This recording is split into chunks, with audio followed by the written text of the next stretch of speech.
Live from New Delhi, you're watching Giri India Live, India's voice to the world. I'm Tanvi Taneja. Coming up in the next 30 minutes. Prominent Baloch rights activist Mehrang Baloch detained by Pakistani authorities following a sit-in protest. Japan, South Korea and China agree that peace on the Korean Peninsula was a shared responsibility at the 11th Trilateral Foreign Ministers meet in Tokyo. London's Heathrow Airport resumes full operations a day after a fire knocked out its power supply and shut Europe's busiest airport, causing global travel chaos. And Indian Premier League 2025 starts today. Kolkata Knight Riders to face Royal Challengers Bengaluru in the first game at the iconic Eden Gardens.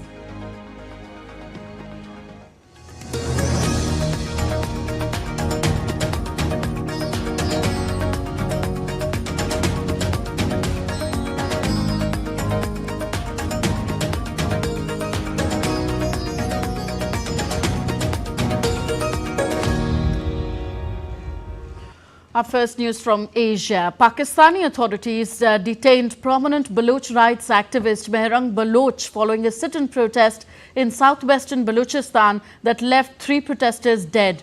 Mehrang Baloch, a leading voice for human rights in Pakistan, has been advocating for the Baloch ethnic group who claim to be victims of extrajudicial harassment, arrests and killings by the Pakistani government.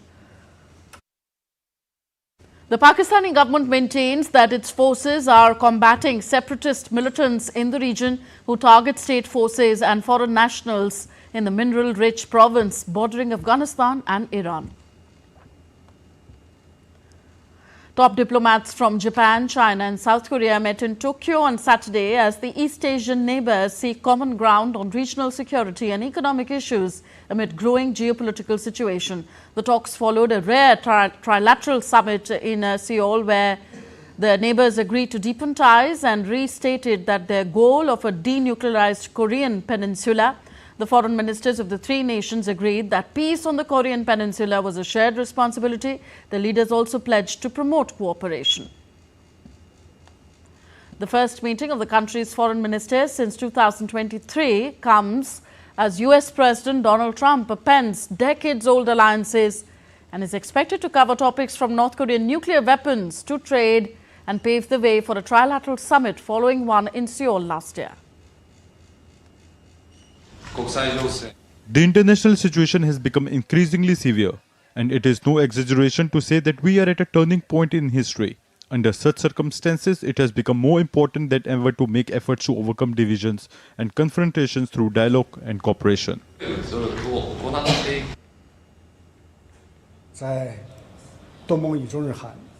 We will strengthen coordination and cooperation under the mechanism of ASEAN, China, Japan and South Korea and East Asia Summit, and carry out cooperation between China, Japan and South Korea in the neighboring countries to promote the common development of the region. The 3 sides agreed to support each other, be good hosts of APEC and promote open regionalism. We will adhere to the multilateralism and free trade and promote economic globalization in a more inclusive direction.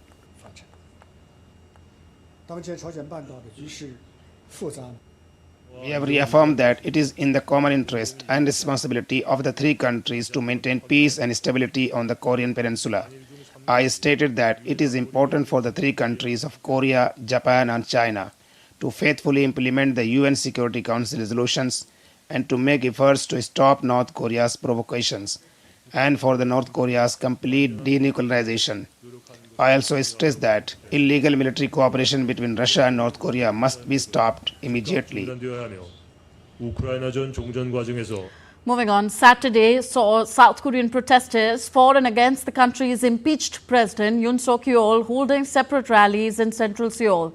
The protests come amid escalated political tensions surrounding Yoon's impeachment. The court is reviewing Yoon's impeachment and is expected to deliver its ruling soon on whether to permanently remove him from office or reinstate him. If Yoon is ousted, a new election must be held within 60 days. We saw the acting president was impeached, which was the first time in the history. This alone is enough to make the public furious, and even inside the opposition Democratic Party, they are also criticizing this situation. Now, impeaching the second acting president, Choi Sang-mok, is quite literally a legislative dictatorship.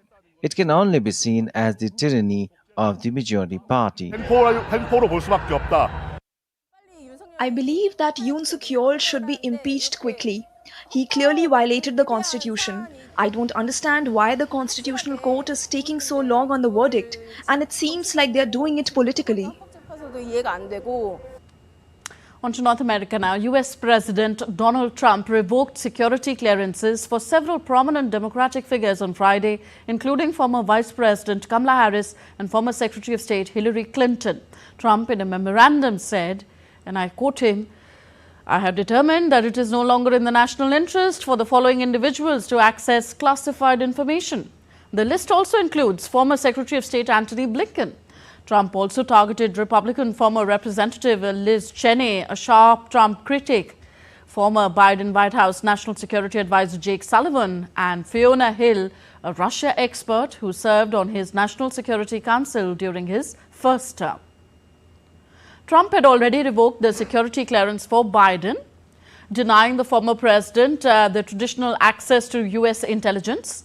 In 2021, Biden revoked the security clearance for Trump, who was then a former president.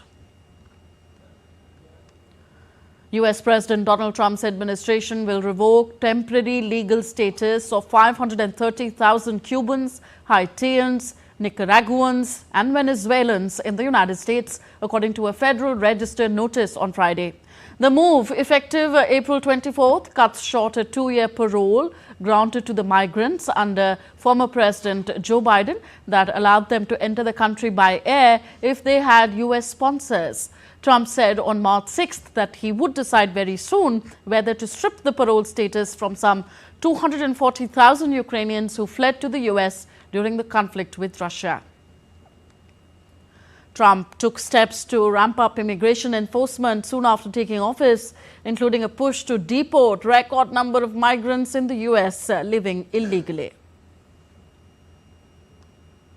Voice of America employees, journalists and unions filed a lawsuit against the Trump administration in New York on Friday, arguing that the shutdown of the U.S.-funded news agencies violated their First Amendment rights to journalistic freedom. The lawsuit alleges that the U.S. Agency for Global Media, its acting director Victor Morales and special advisor Kari Lake violated laws by placing over 1,300 employees on leave and cutting funding for several news services. The cuts are part of an initiative by Donald Trump and Elon Musk to reduce government spending on programs they see as misaligned with U.S. interests. The lawsuit seeks to reverse the decision to shut down the agency, which funds media outlets. Meanwhile, the president of the American Federation of Government Employees, Everett Kelly, argued that the shutdown undermines press freedom and harms democracy worldwide. On to West Asia now. Israel on Saturday launched airstrikes in Lebanon, responding to cross-border rocket fire reported earlier in the day. Saturday's exchange is a fresh escalation after a U.S. brokered ceasefire in November, which temporarily halted fighting between the two sides. Earlier in the day, the Israeli military said it had intercepted 3 rockets launched from Lebanon, with the defense minister saying that Lebanese government bears responsibility for any rocket fire from its territory, adding that he had instructed the military to respond accordingly. Meanwhile, Germany, France and Britain have issued a joint statement calling for an immediate return to a ceasefire in Gaza. The joint statement also demanded Israel to restore humanitarian access. The ministers expressed their alarm at the resumption of Israeli strikes, stating that it marks a dramatic step backward for the people of Gaza. They urged all parties to re-engage in negotiations to ensure a permanent ceasefire. The 3 nations called on all parties to re-engage with negotiations to ensure the ceasefire is implemented in full and becomes permanent. Now, the joint appeal follows Israeli Defense Minister Israel Katz's threat to annex parts of the Gaza Strip if Hamas doesn't release the remaining hostages. The ministers emphasized that a long-lasting ceasefire is the only credible pathway towards a sustainable peace and a two-state solution. Whereas after Israel resumed ground operation in Gaza, Hamas is reviewing a U.S. proposal to restore the ceasefire. U.S. Special Envoy Steve Witkoff has proposed a bridge plan to extend the ceasefire in Gaza into April, beyond the Ramadan and Passover holidays. This extension aims to provide time for negotiations on a permanent end to hostilities. Hamas is still considering Witkoff's proposal along with other ideas, with the goal of securing a deal that includes prisoner releases, an end to the conflict, and a complete Israeli military withdrawal from the Gaza Strip. On to the Russia-Ukraine conflict now. In response to Ukraine's attack at Russia's Angel's strategic bomber base on Thursday, Russia launched an overnight attack on Friday in the southeastern Ukrainian city of Zaporozhye. Though Ukrainian air defenses said that it destroyed 100 of the 179 drones launched by Russia, drone debris caused a fire when it fell on the roof of a building in Kiev's historic center. Ukrainian President Volodymyr Zelensky, meanwhile, posted footage on Saturday of himself visiting the border of Ukraine's embattled eastern Donetsk region. In the post, he expressed his gratitude to Ukrainian soldiers for defending the country against Russia. The Russian Foreign Ministry said on Saturday that the country holds the right to a symmetrical response to Ukrainian attacks on Russian energy facilities. And news from Europe now. London's Heathrow Airport returned to normal operations on Saturday after a fire at an off-site power substation caused major disruption and grounded hundreds of planes on Friday.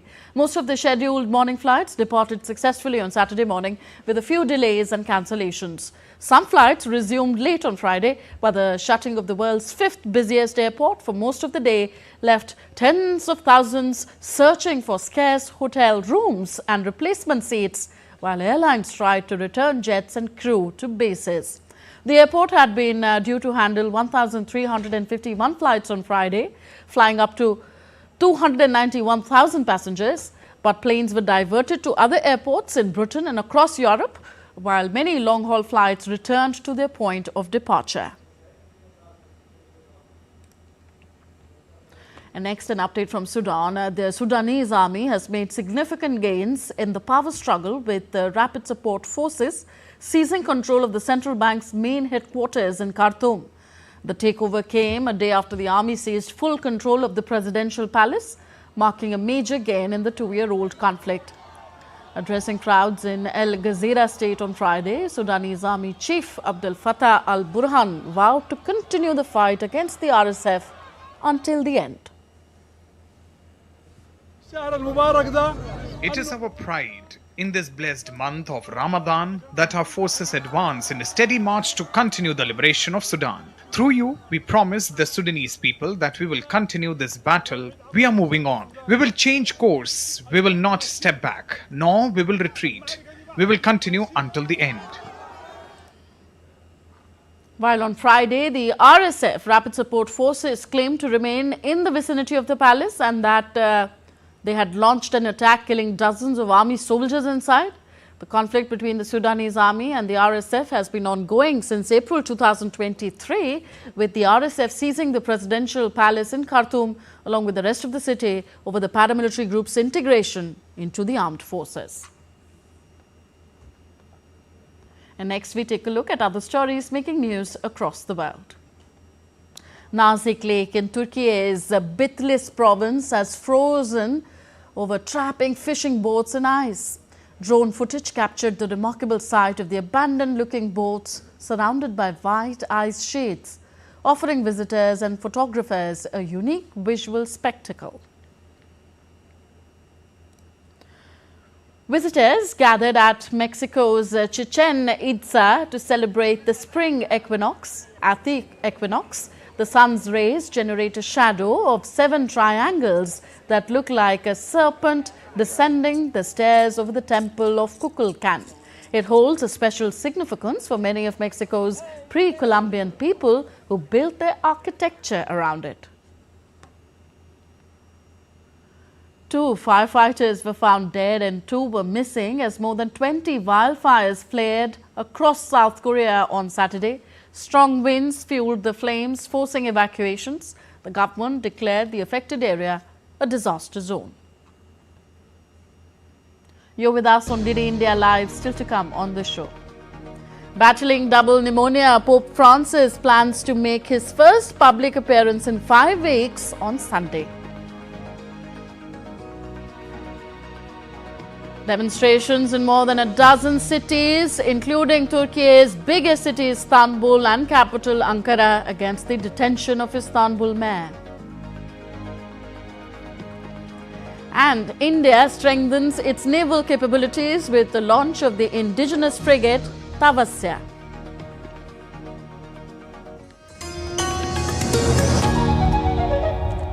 India में जितने Indians हैं, उतने ही India's भी. So for the record, this is my India. This is my Undekha. Unsuna. Unbelievable India. This is my favorite designer wear wala India. My Sakhat Energy Hero India. এই হলো আমার দুর্দান্ত road ট্রিপের India. So India, join the Waves Explorer Challenge. Show us what makes you say, for the record, this is my India.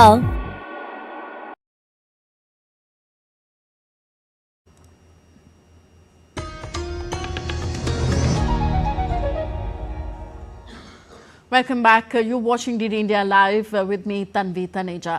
After 5 weeks, Pope Francis plans to make his first appearance on Sunday from the hospital window, where he has been admitted since February 14th for a severe respiratory infection. The Vatican on Sunday said that Francis wants to come to the hospital window around noon on Sunday to give greetings and blessings to followers.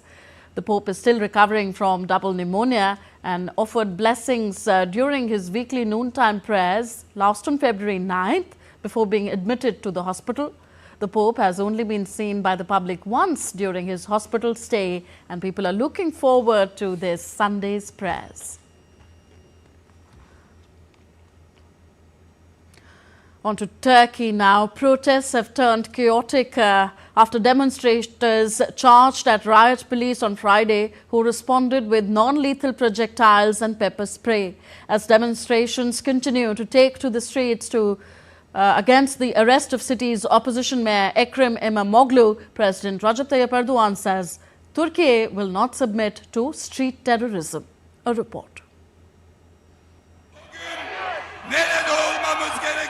Tensions escalate in Turkey's Istanbul and Izmir as thousands protest for the third straight night on Friday against the arrest of the city's opposition mayor Ekrem İmamoğlu. Under the government's order, the municipality building in Saraçhane district were closed, but people gathered despite the ban. The police responded to the protesters using rubber bullets, tear gas and pepper spray that did not stop even after President Tayyip Erdogan warned it would not be tolerated. The arrest of President Erdogan's biggest political rival has led to Turkey's biggest street protests in more than a decade. Amid the growing protests, Erdogan on Friday said that Turkey would not tolerate any threats to public order and vowed to stand firm against street violence. You cannot get anywhere anymore in this country by following marginals to attack police, threatening judges and prosecutors who are doing their duty, by pressuring courts, by challenging democracy and the national will, and using illegal, unethical and anti-democratic methods. Turkey was not a country that was found on the street and will not submit to the street terrorism. The Istanbul mayor was detained on Wednesday for alleged corruption and terrorism charges. Though he has denied the corruption charges, the mayor is seen as Erdogan's strongest political rivals. His arrest comes days ahead of his announcement as a candidate for the 2028 presidential election, making it a political move. The mayor's Republican People's Party, that is the main opposition, condemned the move as politically motivated and urged supporters to demonstrate lawfully.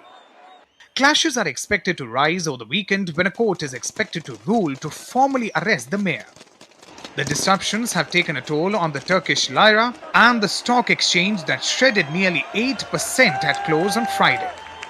With inputs from Rashika, Mihir Makri's report for DD India. India strengthened its naval capabilities with the launch of Tavasya, second frigate of Project 11356 at the Goa Shipyard Limited. India's Minister of State for Defence, Sanjay Seth, graced the occasion as the chief guest on Saturday. Tavasya is designed for multi-role warfare and features advanced indigenous systems like the BrahMos missile and sonar. With over 56% indigenous content, the stealth warship boosts India's self-reliance in defence manufacturing. With a displacement of over 3,800 tons, the frigate enhances India's maritime dominance. This launch is a strategic assertion of India's self-sufficiency, industrial capability and geopolitical foresight. On the occasion of World Water Day today, the Indian city of Varanasi hosted a marathon run for Clean Ganga on Saturday. This marathon was organized to raise awareness about river pollution and promote cleanliness of the Ganga River. World prepares to switch off the lights on Earth Hour 2025, which takes place annually on the third Saturday of March from 8:30 p.m. to 9:30 p.m. Individuals are encouraged to switch off their lights and non-essential devices to raise awareness about climate change and inspire actions to safeguard the planet. Earth Hour, observed in over 190 countries, coincides this year with World Water Day with the theme Be Water Wise, emphasizing the connection between energy use and water conservation. More news from India. Bihar Diwas or Bihar Day is observed every year on March 22nd, marking the formation of the state. The theme this year for Bihar Diwas is Unnat Bihar, Viksit Bihar. That means developed Bihar. This translates into prosperous Bihar as well. Here's more.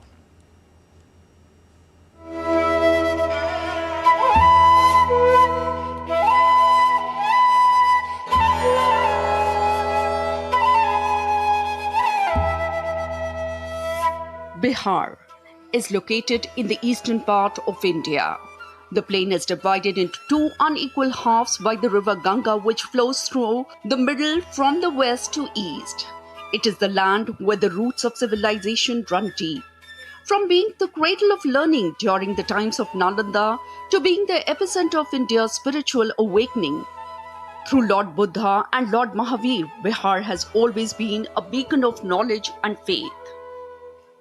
Every year, March 22nd marks a day of pride and celebration for people of Bihar as they observe Bihar Diwas. The day is a public holiday in the state. This year's theme, Unnat Bihar, Viksit Bihar, that is Advanced Bihar, Developed Bihar, will focus on showcasing the state's progress and public welfare initiatives. This day commemorates the historic moment in 1912 when the state of Bihar was carved out of Bengal presidency during British rule. Since then, Bihar Diwas has come to symbolize not just the creation of the state, but also its enduring legacy, culture, and contributions to India and the world. The government of Bihar decided to celebrate the Foundation Day from the year 2010. It was on 22nd March 1912 that it was finally decided, formally decided as well, that Bihar and Odisha would be separated from Bengal and constituted as a separate province. And this province came into formal existence on the 1st of April 1912. Bihar Diwas is celebrated with great enthusiasm not only in the state but also by Bihari diaspora worldwide. Bihar is a place that sent the message and taught the entire world first democracy, Nalanda, through its deep knowledge and the various scriptures, mathematics, compassion, and how to make changes, is a land that is timeless. Now let's understand in details why Bihar Diwas is celebrated on March 22nd. King George V was crowned in Delhi in 1911 and Calcutta was replaced as the seat of British India's government. The Bengali-speaking regions came together according to Lord Hardinge's proposal. As the political focus shifted from Calcutta and Bengal to Delhi, this decision to divide Bengali-speaking regions from the other distinct linguistic regions was announced on March 21, 1912 by Thomas Gibson Carmichael, the new governor of Bengal. The action eventually resulted in creation of states of Bengal, Odisha, Bihar and Assam. Nutan for DD India. And one of the most highly anticipated cricket tournaments, the Indian Premier League, is set to begin today with a grand opening ceremony at the Eden Gardens in Kolkata. This marks the 18th season of the tournament, featuring 10 franchisee teams competing in an electrifying T20 spectacle. Following the star-studded ceremony, defending champions Kolkata Knight Riders will take on Royal Challengers Bangalore in the tournament's opening match. In this tournament, 10 teams have been divided into 2 groups. Each team will play 14 matches, 7 at home and 7 away. The tournament will conclude on May 25th, promising fans another thrilling season of cricket. So that's all for this edition of DD India Live. Do let us know your thoughts on the news of the day. Connect with us on our different social media handles. For those on the go, you can get all the latest news and updates on our DD India mobile app. The app is available on both Android and iOS platforms. We'll be back with more news as it breaks here on DD India. I'm Tanvi Taneja. From all of us here in New Delhi, thank you for watching. Namaskar.